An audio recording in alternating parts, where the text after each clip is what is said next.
할게요. 문법 88쪽이에요. 문법책 1달러 펴시면 돼요.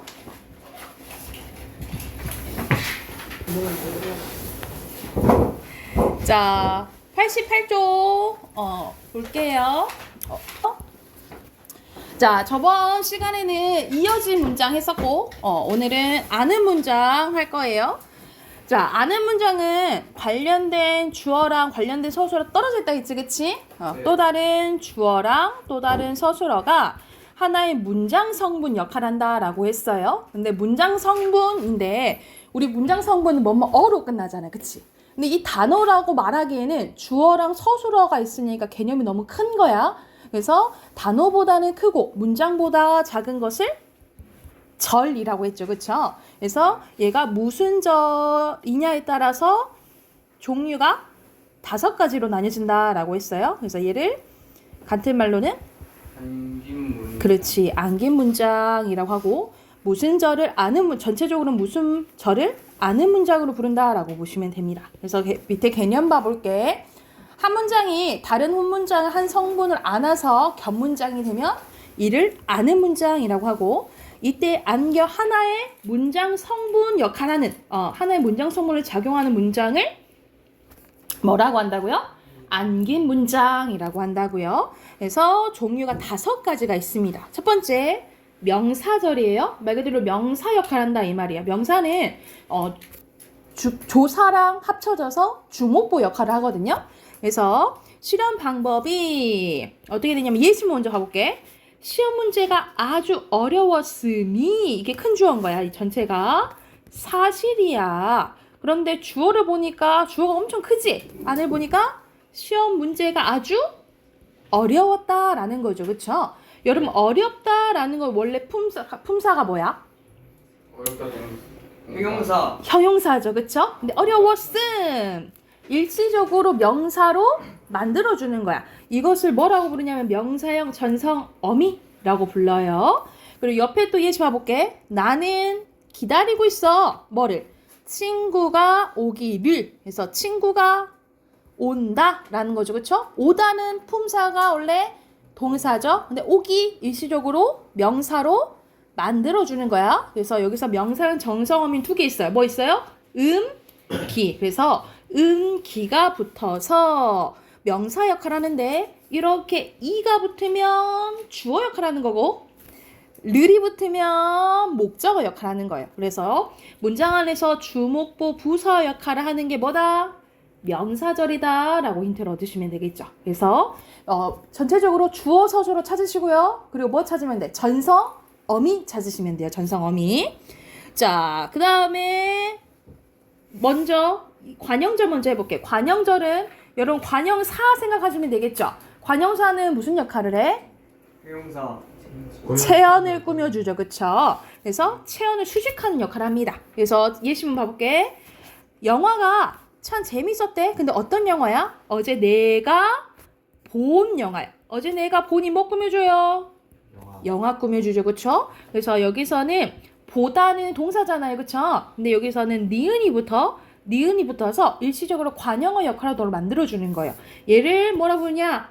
관형사형 전성어미라고 불러요. 그래서 관형사형 전성어미는 은는 을르던 기억하시면 됩니다. 은는 을르던 기억하시면 돼요. 은는 을르던. 됐나요? 그래서 이거는 찾기가 쉬워. 왜냐면 명사 꾸며주는 거 찾으시면 돼요. 명사 말 그대로 체험 꾸며주는 거 찾으시면 되고요.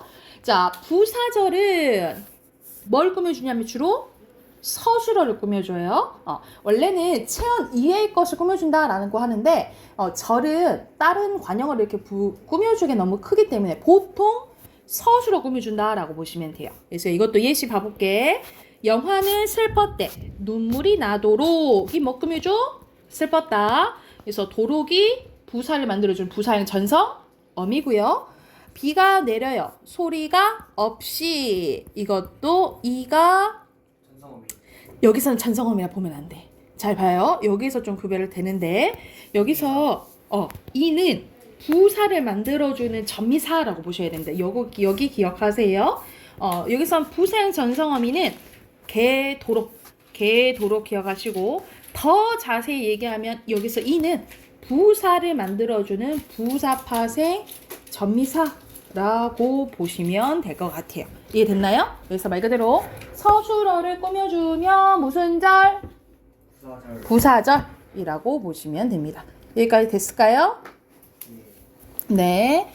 자, 그래서 이런 식으로 명사절, 관형절, 부사절은 전성어미라는 힌트가 있거든요. 전성어미라는 힌트가 있는데, 자, 서술절 가볼게요. 서술절은 힌트가 없어요. 대신에 주어가 두 개고 서술어가 하나면 뒤에가 서술절이라고 생각하시면 됩니다. 다시 한번 주어가 두 개고 서술어가 하나면 뒤에가 무슨 절?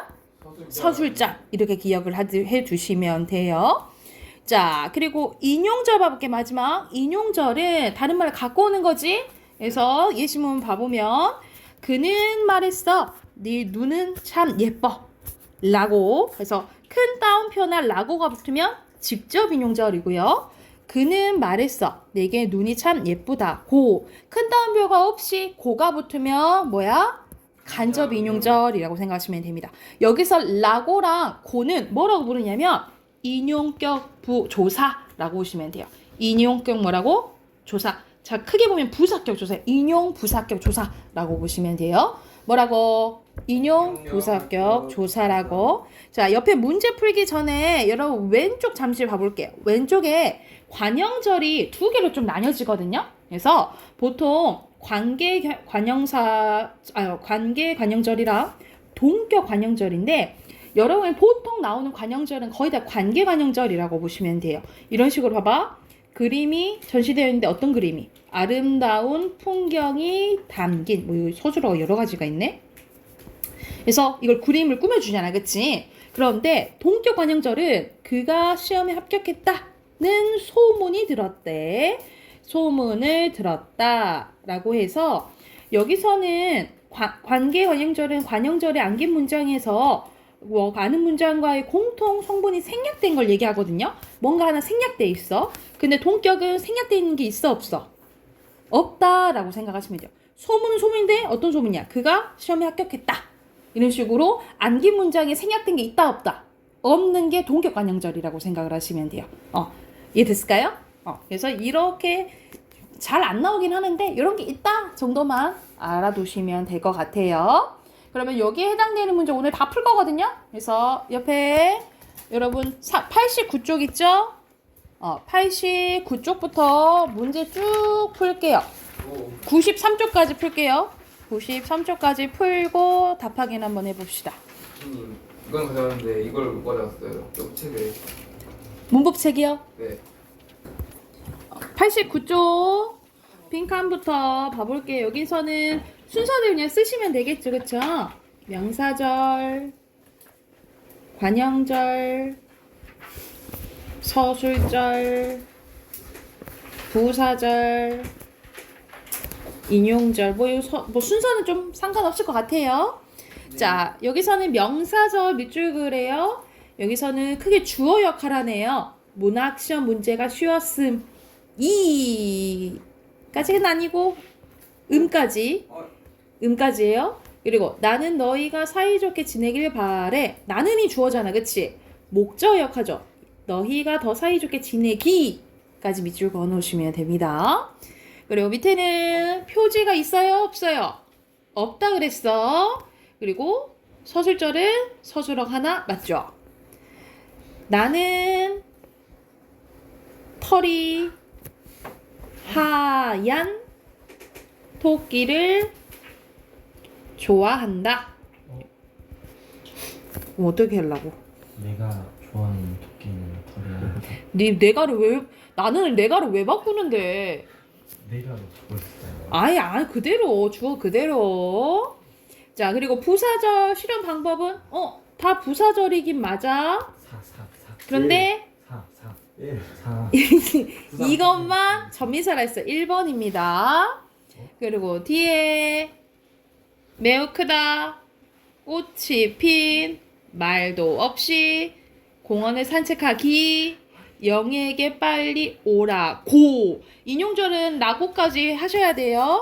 를 또 해버렸네. 순서대로 서술절, 관형절, 부사절, 명사절, 인용절 이렇게 쓰시면 되겠죠? 답은 3번입니다. 부사절은 서술어 꾸며주는 거죠. 그죠? 그리고 빈칸 넣을게요. 1번에 문장, 2번에 혼문장, 겹문장, 3번에 종속적, 옆에도 종속적이에요. 그리고 4번에 대조, 5번에 명사절, 6번에 기적, 그리고 7번에 동격, 8번에 서술절, 9번에 부사형, 전성, 어미, 그리고 밑에는 직접인용, 간접인용 이렇게 쓰시면 되겠죠. 됐나요? 넘어가 되겠어요? 네. 자, 1번에 여기서 알맞지 않은 거네. 답은 3번. 3번인데 나의 B 다시에서 여기서는 나는 탔다. 4시 30분에 출발하느니야. 이게 뭐 꾸며줘요? 첫차 꾸며주지? 그러니까 이거는 관형절을 아는 문장이겠죠. 그죠? 2번 가볼게요. 2번에는 아이고 너무 쉽다. 우리 조건은 뭐야? 뭐뭐 하면 답단 나오죠? 1번. 그리고 3번에 알맞지 않은 거 4번. 4번은 단풍님이 흔들린다. 바람이 불면 선생님 이거 아는 문장 아니에요? 이렇게 하면 안 돼. 여기서 어순이 바뀐 것 뿐이야. 그치? 뭐뭐 하면 뭐야? 조건. 조건이니까 종속적으로 이어진 문장이죠. 그쵸? 4번이고요.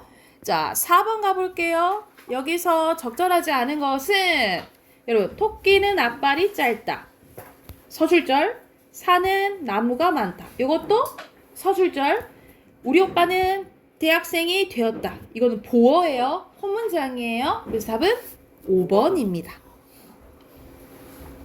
그리고 5번에 아무도 모른다야. 그치? 참여하는 꾸며주니까 이건 부사절이잖아요. 부사절 찾으면 2번. 6번에 아는 문장 찾는 거네요. 1. 민수는 학생이다. 성격이 좋. 뭐야? 1번부터 바로 나왔네. 됐나요? 뒤로 넘어갈게요. 자, 2번에 알맞지 않은 것은 4번. 4번 봐볼까? 4번은 제비는 겨울이 오기 전 해서 기가 붙긴 했지만 어떤 역할을 하는 거야? 관형어 역할을 하는 거예요. 그치? 관형어로 고치시면 되겠죠. 4번이고요. 밑에 빈칸 명사절 조사 주어고요. 그리고 8번 가볼게요. 8번에 알맞지 않은 거 1번. 1번 친구 우리는 이거 아니에요? 3번. 땡 거는 맞아요. 2번. 2번 땡. 3번. 4번. 3번입니다. 3번 어디가 틀렸을까? 공원이 이를이잖아. 공원 이는 뭐야? 부사. 이거 주어. 주어잖아. 이잖아. 이 주어잖아요. 그쵸? 그리고 빈칸 혼문장 겹문장 격조사 옆에도 격조사입니다.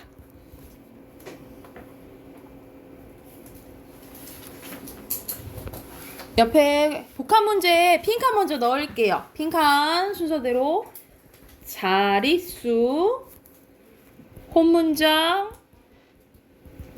겹문장 이어진 아는 대등 종속적 안 긴 문장 안은 문장이에요. 그리고 마지막 인용절. 됐나요? 자, 9번 문제 가볼게요. 기억에 해당되는 거예요. 세 자리. 5번. 그는 직업을 천직으로. 5번이죠. 그리고 10번 가볼게요. 여러분 10번 보면 누나는 마음이 넓다. 서술절. 3번. 배는 갔다. 나는 읽었는데 형이 준. 관형절이고요. 우리는 알았다. 그가 학생임. 명사절이죠. 바람도 잠잠하고 하늘도 푸르다. 이건 대등하게 이어진 문장이죠. 알맞지 않은 것은 몇 번이라고? 3번. 1번. 땡. 꼴. 1번. 1번입니다. 여기서 봐봐. 아는 문장의 주어는 뭐예요? 마음이지. 안긴 문장의 주어는 뭐예요? 누라. 아는 문장의 주어는 눈하고 안긴 문장의 주어는 마음이죠. 다르죠. 이해됐어요? 준우 이해됐어? 네, 그러니까 3번이 관계 관형절이라는 거죠. 관형절이죠. 관계 관형절이죠. 책을 생략돼 있잖아. 이해됐어요? 오케이. 그럼 우리 새 책 꺼내볼게요. 새 책 독서 먼저 할게요. 독서 14페이지 피시면 됩니다. 독서 14페이지 볼게요.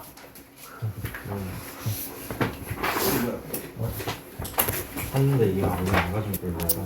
자, 14페이지 보면 여러분 독서 이제 시작할 건데 여기서는 이제 챕터마다 이제 배우는 이제 원리를 배울 거예요. 근데 여기서 선생님 문법 아니에요? 하면서 거의 문법 관련된 거가 나오는데 여러분 그건 문법이 기본적으로 돼 있어야지 우리가 그 전체적인 이 글을 파악하는 데 도움이 많이 되기 때문에 여기서는 먼저 그 문장 먼저 파악하고 글 읽는 거 연습하는 게 나올 거예요. 그래서 여러분이 방금 했던 거랑 같은 맥락이에요. 보면은 문장의 개념에 나와 있어. 문장은 생각이나 감정을 밑에 보지 말고 해봐봐.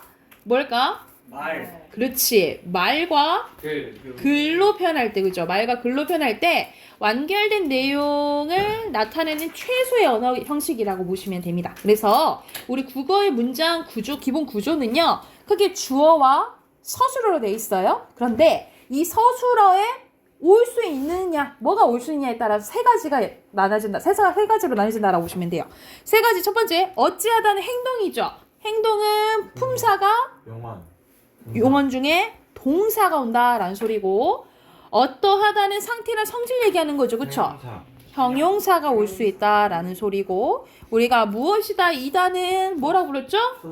그렇지. 서술격 조사라고 불렀죠. 그래서 우리가 서술어에는 동사, 형용사, 서술격 조사 이다가 올 수 있어요. 그래서 이 구조가 세 가지로 나눠진다라고 생각하시면 됩니다. 여러분 기본적인 영어랑 헷갈리면 안 돼. 영어는 주어, 동사, 목적어 구조잖아요. 그치? 그래서 동사만 이렇게 온다면 우리는 서술어라는 게 있어. 그래서 서술어에 뭐도 올 수 있고 동사도 올 수 있고 형용사도 올 수 있고 그리고 이다 온다라고 기억을 해두시면 돼요. 그래서 밑에 노란 부분 보면 문장의 의미를 이해하려면 그 문장의 대상, 즉 누구 무엇이 이 누구 무엇에 관한 이야기하고 있는지를 찾을 수 있어야 되고요. 이 누구 무엇의 행동 또는 상태를 파악할 수 있어야 된대. 그러니까 말 그대로 뭘 파악해야 된다 이 말이야. 누구 무엇에 해당되는 주어와 행동이나 상태 나타내는 뭘? 서술어를 파악할 줄 알아야 된다라는 거예요. 그래서 여기서 이제 주어 서술어 파악하는 거 할 거예요. 현상에 집중. 자, 그리고 문장의 유형 파악하기입니다. 문장은 주어와 서술어의 관계가 몇 번 나타나냐에 따라서 호문장과 견문장으로 나뉘어진다 했죠. 그쵸? 그래서 주어 서술어의 관계가 몇 번? 한 번 나타나면 호문장, 두 번 이상 나타나면 견문장이라고 보시면 되겠죠. 그래서 견문장은 연결된 두 개 이상의 문장이 앞뒤로 뚜렷하게 구분되는 경우와 그렇지 않은 경우로 나뉘어준다라고 보시면 돼요. 그래서 인생은 짧고 예술은 길다 또는 상품의 가격이 상승하면 그 수요량이 감소한다 이런 식으로 위와 같은 이어진 문장은 두 개 이상의 문장이 이런 것들을 뭐라 부른다 했죠? 어미. 연결어미. 그렇지. 연결어미를 통해 이루어지는 것으로 이를 기준으로 뭘 알 수 있냐면 앞뒤 문장의 의미, 관계를 알 수 있다라고 보시면 돼요. 뭘 알 수 있다고? 의미, 관계 알 수 있다라고 보시면 되고요. 자, 방금 했던 아는 문장에 대해서 나오네요. 위와 같은 문장의 관계는 하나의 문장 속에 다른 문장의 절로서 뭐 돼 있는 거야? 포함되어 있는 경우로 전체 주어와 그 주체의 행동과 상태를 설명해주는 전체 서술어를 찾아보면 문장의 전체적인 구조를 좀 더 명확하게 확인할 수 있어요. 그래서 이때 문장 속에 포함된 문장의 내용을 이해하는데 주의를 기울일 필요가 있습니다. 그래서 여기서는 뭐 파악하는 거? 주어랑 서술어 파악하는 거 할 거거든요. 바로 옆에 봐볼게요, 여러분. 자, 논의에 왔대요. 누가 논의에 온 거야? 철학자들. 철학자들은 그렇지. 바로 표시하시면 됩니다. 바로 표시하셔도 되고 쓰셔도 되고. 자, 반복합니다. 뭐가 반복합니까? 탑성가. 네. 아니지. 우리 몸. 우리 몸은 이게 주어지. 이런 식으로 잘 찾아야 돼. 부가합니다. 누가 부가하는 거야? 정부는 그렇지. 정부는 행복한가? 누가 행복해요? 현대인은 그렇죠. 생각했다. 누가? 과학자들은. 그리고 자, 여기서는 두 부분으로 나누고 기준점의 앞 어절, 뒤 어절을 쓰래요. 휴은 지식의 근원을 경험으로 보고 이를 인상과 관념을 구분했대. 어디 나눠야겠어? 보고. 그렇지. 그러면 앞 어절은 보고, 뒤 어절은 이를 이렇게 쓰시면 됩니다. 이해됐나요? 자, 두 번째 봐볼게. 막스 밀러는 에우다이모니아의 시간적 속성을 보여 이를 세 가지 측면으로 설명해야 했대요. 어디 나눠? 부여하여. 그렇지. 그래서 앞에 부여하여, 뒤 어절 이를 표시하시면 됩니다. 됐을까요? 자, 오른쪽 위로 가볼게요. 여기서는 이제 전체 주어와 전체 서술을 찾는 거야. 수직적 공평은 소득이 높거나 재산이 많을수록 세금이 많이 부담해야 하는 원칙이다. 존재주. 수직적 수직적 공평은 전체 주어, 서술어는 원칙이다. 이렇게 보시면 되고. 자, 전국 시대의 사상계가 양주와 목적의 사상에 경도되어 유학의 영향력이 약화되고 있다고 판단한 맹자는 다른 학파의 사상적 도전에 맞서 유학 사상의 이론화 작업을 전개했대요. 여기서는 문장 엄청 길다, 그치? 맹자. 근데 선생님 한번 끊었죠? 어디였어? 맹자는 전체 주어야. 그런데 서술어는 전개하였다. 근데 그 전에 하나 더 있어, 서술어. 판단. 맞서. 그렇지. 맞서입니다. 두 개 쓰셔야 돼요. 맞서, 전개하였다. 전체 서술어 두 개 쓰시면 됩니다. 잘하네. 자, 그리고 이유는 하면 뭐로 끝나야겠어? 때문이다. 그렇지. 때문이다. 그래서 호응하는 지금 주어랑 서술어 찾는 거예요. 그리고 천은 수용되어. 그렇지. 여기 한번 끊어야겠죠? 그래서 수용되어 쓰시면 되고. 단백질은 아미노산. 그 전에 분해되어. 그리고 마지막 단백질은 이동된다. 그렇지. 분해되어 이동된다 쓰시면 되겠죠. 성선설이 사용되었다면 성악설은 사용되었다. 그렇죠. 이렇게 하는 거야. 그래서 이렇게 주어 서술을 잘 파악할 줄 알아야지 여러분 전체적인 문장도 빨리 이해할 수 있다라는 내용이었어요. 그래서 뒤로 넘기면 여러분 16페이지, 17페이지에 해당되는 문제 있거든요. 여러분 16페이지, 17페이지 한번 풀어보고 같이 답 확인해 볼게요. 그리고 여러분 이게 문장 번호야. 그래서 문장 번호에 해당되는 거 보시고 문제 푸시면 돼요. 아셨죠?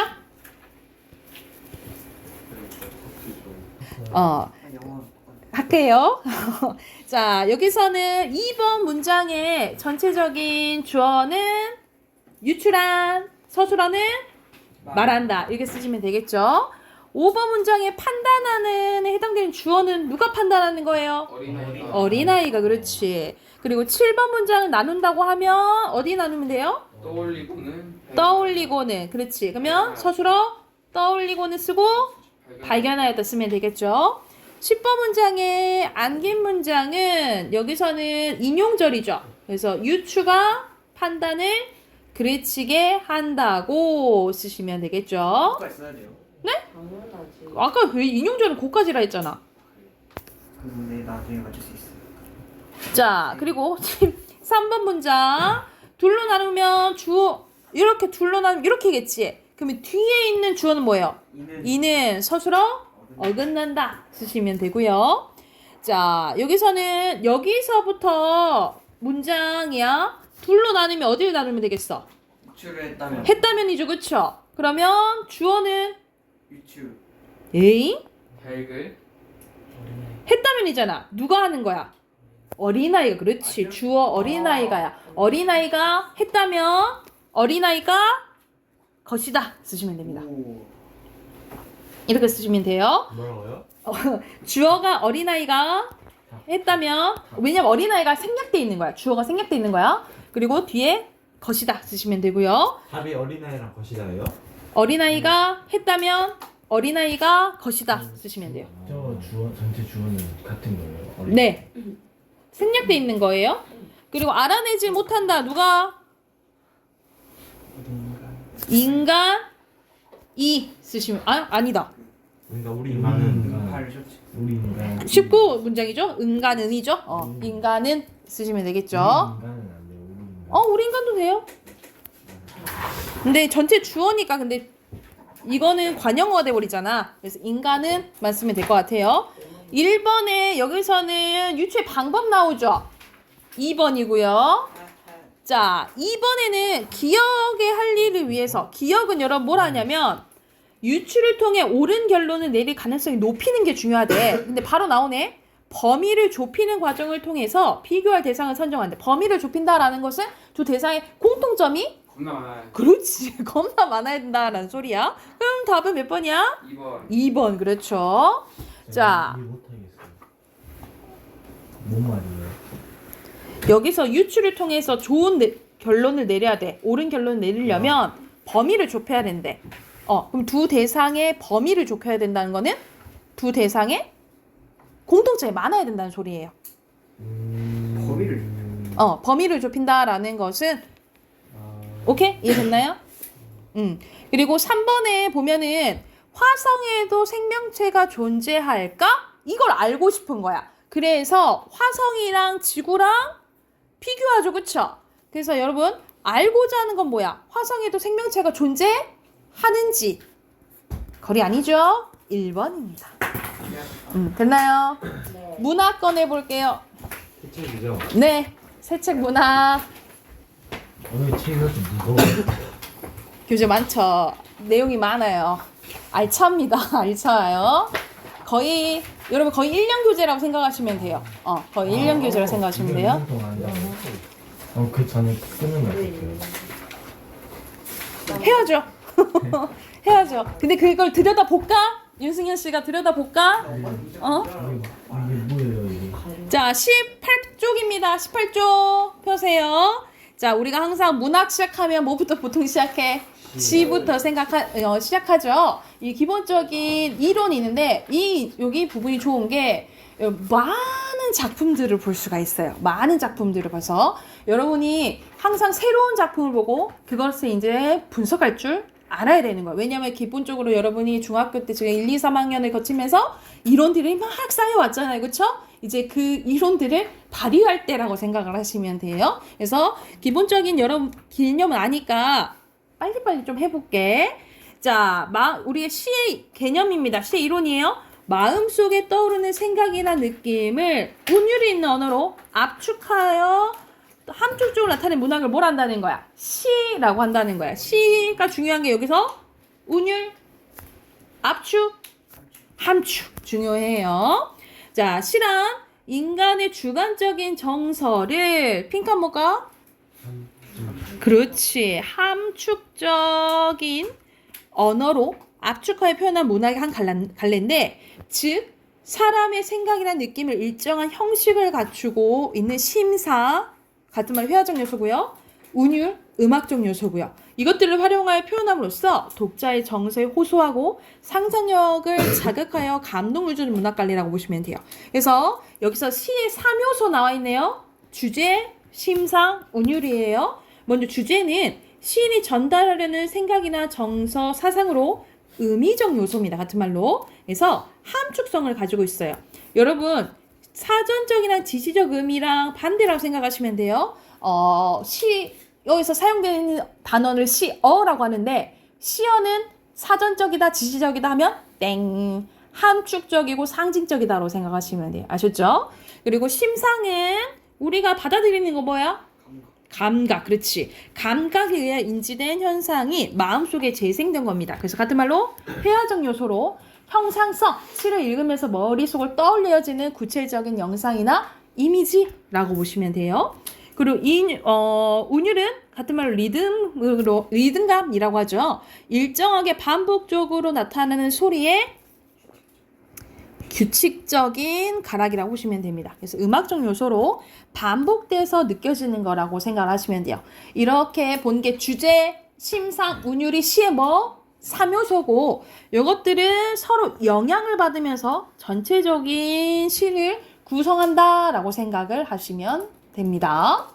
자, 밑에 봐볼게요. 밑에 보면은 시를 여러 종류로 좀 나뉘어졌거든요. 근데 이걸 다 알 필요는 없고 한번 볼게. 내용으로 봤을 때 우리가 보통 화자의 주관적인 정서, 감정에 대해서 얘기를 하면 서정시라고 해요. 그래서 대부분의 시는 서정시라고 보시면 돼요. 대부분의 시는 서정시고 어떤 줄거리를 가진 이야기 형식이다. 그러면 서사시라고 하고 희곡의 성격을 띠었다. 극시라고 봅니다. 근데 여기서 알아둘 거 서사시랑 극시는 잘 안 나오고 보통 다 서정시다라고 생각을 하시면 돼요. 서정시.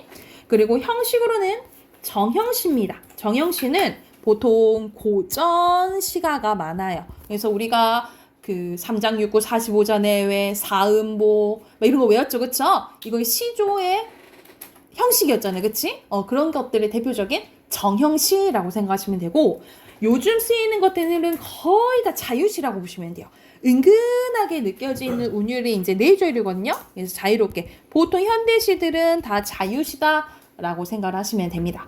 그리고 산문시는 말 그대로 줄글의 형식으로 된 것을 산문시라고 해요. 그래서 이 형식을 조금 알아두시면 될 것 같고 밑에는 화자의 감정이나 정서를 표현한 걸 주정시, 화자의 이성이나 지성에 의한 감념이나 의식을 주로 다루는 게 주지시, 화자의 의지나 정신세계를 주로 다루는 게 주의시 이렇게 나오는데 이건 굳이 아실 필요는 없어요. 그리고 밑에는 순수시, 어떤 예술성을 중시하면 순수시, 목적을 갖고 수단으로 다루는 목적시가 있는데 목적문화이라는 게 있어요. 목적이 뚜렷한 게 있는데 고전 시가 중에 연시조 중에 제목이 생각이 안 나는데 연시조 중에 어떤 내용이냐면 백성들한테 가르치는 게 목적이거든요. 그래서 예를 들어서 부지런히 맨날 근검해야 되고 일해야 되고 그리고 효도해야 되고 노인 공경해야 되고 라는 게 있어요. 이런 내용을 담는 것은 이거는 말 그대로 백성을 가르치는 생각났다. 훈민가라는 게 있어요. 훈민가라는 연시조가 있거든요. 이거는 목적이 뚜렷해. 목적이 뭐냐면 백성을 가르치는 거야. 이런 것들을 대표적으로 목적문학이라고 해요. 이러면 이제 목적시라고 보시면 되겠죠. 근데 선생님이 보통 이제 위에 표시해준 부분 있죠. 표시해준 부분 요 정도만 조금 알아두시면 될 것 같아요. 자, 여기에 대한 예시로 옆에 보면은 정호승의 달팽이가 나와 있네요. 시 한번 잠깐 봐볼게. 자, 내 마음은 연약하나 껍질은 단단하다. 내 껍질은 연약하나 마음은 단단하대. 그래서 여기서는 비슷한 문장 구조 반복됐네. 그럼 무슨 법이죠? 대구법. 그렇지. 사람들이 외롭지 않으면 길을 떠나지 않듯이 달팽이도 외롭지 않으면 길을 떠나지 않는데 여기도 거의 비슷한 문장 구조가 반복됐네. 그치? 이제 막 기울기 시작한 달은 차돌같이, 차돌과는 말 그대로 차가운 돌같이, 같이 직유법이죠. 차대. 달은 우리가 보이는 거잖아. 그치? 근데 달이 차다라고 표현됐네? 그러면 시각을 어떻게 표현한 거예요? 촉각적으로 표현한 거죠? 시각에 촉각하고 이건 무슨 심상? 공감각. 그렇지. 공감각적 심상 쓰였네요. 나의 길은 어느새 풀잎에 젖어 있다. 손에 주전자를 들고 아침 이슬을 밟으며 내가 가야 할 길을 앞으로 누가 오고 있대. 근데 그 누구냐면 죄 없는 소년이래. 죄 없는 소년이 근데 무심코 누굴 밟았어? 나를 밟았대. 나가 누군데? 달팽이. 달팽이가 나를 밟은 거야? 그런데 아마 나를 아침 이슬로 알았나 보다. 그래서 나를 밟아서 죽었는지 어땠는지 모르겠던데 나를 밟았는데 그 소년을 죄 없다고 아마 몰랐을 거라고 용서해 주는 거예요. 그래서 이 작품의 화자는 누구예요? 달팽이. 그렇지. 달팽이고요. 화자는 소년이 자신의 밟은 일에 대해서 아침 이슬인 줄 알고 그런 것이라며 소년을 용서해 주는 거예요. 용서하고 포용하는 모습을 보입니다. 즉 화자가 자신의 이야기를 풀어내는 형식을 통해서 바람직한 삶의 자세를 환기시키고 있는데 이런 환기라는 단어는 불러일으킨다 이런 뜻이라고 생각을 하시면 돼요. 서정시예요? 네. 그래서 주제는 타인을 포용하는 관용적인 삶의 자세. 심상은 말 그대로 소년이 달팽이를 밟고 가는 게 연상이 되죠. 그렇죠? 그래서 운율은 대구법 나왔지. 유사 문장 구조의 반복입니다. 그래서 여러분 시에 살면서 주제, 심사, 운율 파악하는 것이 나왔다라고 보시면 돼요. 자, 오늘은 여기까지 할 거고 자, 내일 할 거는 내일 어휘 1강부터 다시 한다고요. 그래서 내일 1강 외워오시면 될 것 같아요. 그리고 교재는 오늘 세 교재 짐, 문학이랑 독서, 그리고 일단락 이렇게만 우선 갖고 오시면 돼요. 와칭은 우선 집에 놔두세요. 그리고 선생님이 가지고 오라고 할 때 가져오시면 됩니다. 아셨죠? 저 옆에 거 죽었던데. 네.